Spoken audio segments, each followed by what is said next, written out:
Hello guys, welcome to Deepak channel.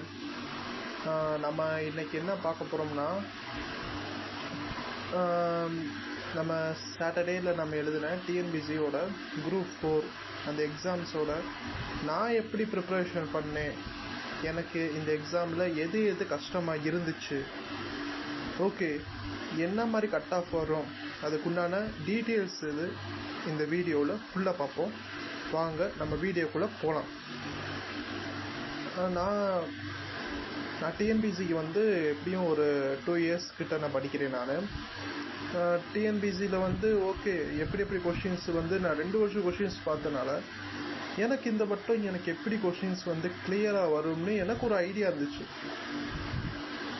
Okay, general ஸ்டடீஸில் நம்ம 6th to 12th இருக்கிற அந்த syllabus படி இருக்கிற எல்லாமே பார்த்துடலாம்னு சிலபஸ் படி நான் பார்த்துக்கிட்டே வந்தேன். நான் தமிழில் என்ன இலக்கணம் தானே, கடைசியில் 15 மார்க் மட்டும் நம்ம இலக்கியம் கேட்பாங்க.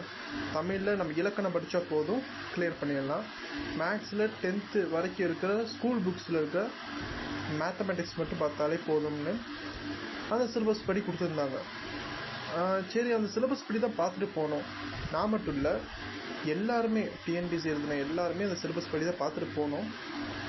ஆனால் அங்கே போய் எங்களுக்கு பெரிய ஷாக்காகவே அமைஞ்சிச்சு அந்த கொஷின் பேப்பர். ஒவ்வொரு கொஷின்ஸுமே இப்போ தமிழ்லேயே 10 கூற்று காரணங்கள் வந்துருச்சு. தமிழ்லையுமே 10 கூற்று காரணம் வந்துருச்சு, 7 பொறுத்துக வந்துருச்சு. ரொம்ப போல்டு எடிஷனில் இருக்கிற புக்கில் இருக்கிற கொஷின்ஸ்னால் எடுத்துகிட்டு இப்போ உள்ள 2025 உள்ள வெறும் ஒரு 4000 வேக்கன்சிக்கு கொண்டு நிப்பாட்டிட்டாங்க அவ்வளோ கொஷின்ஸை. சரி, தமிழில் தான் எப்படின்னா ஜென்ரல் ஸ்டடீஸில் எப்படி பார்த்தா இருக்கிறது எல்லாத்துலேயுமே கூற்று காரணம்னு எல்லாமே கூற்று காரணமாக ஆகிப்போச்சு. ஓகே, இப்போ எனக்கு புரிஞ்சிருச்சு என்ன மாதிரி நம்ம படிக்கணும்னு. அங்கேயே புரிஞ்சிச்சு, ஆஹா இந்த எக்ஸாம்ஸு அவ்வளோதான். சரி, எனக்கு மட்டும்தான் அப்படி இருந்துச்சான்னு பார்த்தா வெளியில் வந்ததுக்கப்புறம் தான் ரிவ்யூனா பார்க்கமே தான் தெரிஞ்சிச்சு எல்லாத்துக்குமே அப்படி தான் இருக்குது. ஏன்னா எல்லாருமே டெடிக்கேஷனாக ஒரு நாளைக்கு 8 மணிலேருந்து 10 மணி வரைக்கும் படித்தோம். அந்த எக்ஸாமில் இருக்க விட்டுறது 12 மணி நேரம் படித்தோம். நாங்கள் காலையில் 5 மணிக்கு எந்திரிக்க 6 மணி வரைக்கும், அதாவது சாயங்காலம் 6 மணி வரைக்கும் ஒரு ஒரு ஒரு செஷன் படிக்க, தமிழ் ஃபுல்லாக படிக்க, மேத்தமெட்டிக்ஸ் ஃபுல்லாக போட்டு பார்ப்பேன், ஜிகே ஃபுல்லாக படிக்க, இந்த மாதிரி செப்பரேட்டாக தான் டேபிள் காலம் போட்டு படித்தோம்.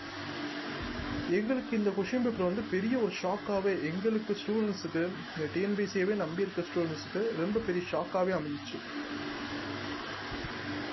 எங்களாம் வாசிக்கவே இல்லை, அந்த அளவுக்கு டைமும் பத்தலை. 3 மணி நேரம்ன்றது எல்லா எக்ஸாம்ஸோட டிஎன்பிசி கொடுத்த மிகப்பெரிய ஒரு ஆப்பர்ச்சுனிட்டி தான் 3 மணி நேரம்ன்றது. அதுக்கு 2 மடங்கு உள்ள கொஸ்டின்ஸ்லாம் கொடுத்து வச்சுட்டாங்க இந்த டிஎன்பிசியில். இந்த 2025 நடந்த சாட்டர்டே நடந்த எக்ஸாம்ஸில் என்னையை பொறுத்தளவுக்கு குரூப் 1 ஸ்டாண்டர்டில் நல்லா ஸ்டாண்டர்டான கொஷின் பேப்பர் தான், நான் ஒன்றும் இல்லைன்னு சொல்லல. அது குரூப் 4க்கு எப்படி சார் நம்மளுக்கு தேவைப்படும். இது எல்லாருமே பார்க்குறீங்கன்னா ஓகே, எல்லாருமே சப்போர்ட் பண்ணுங்கள். எனக்கு இந்த சேனலுக்கு க்ரோத் ஆகிறதுக்கு ஓகே சப்போர்ட் பண்ணுங்கள்.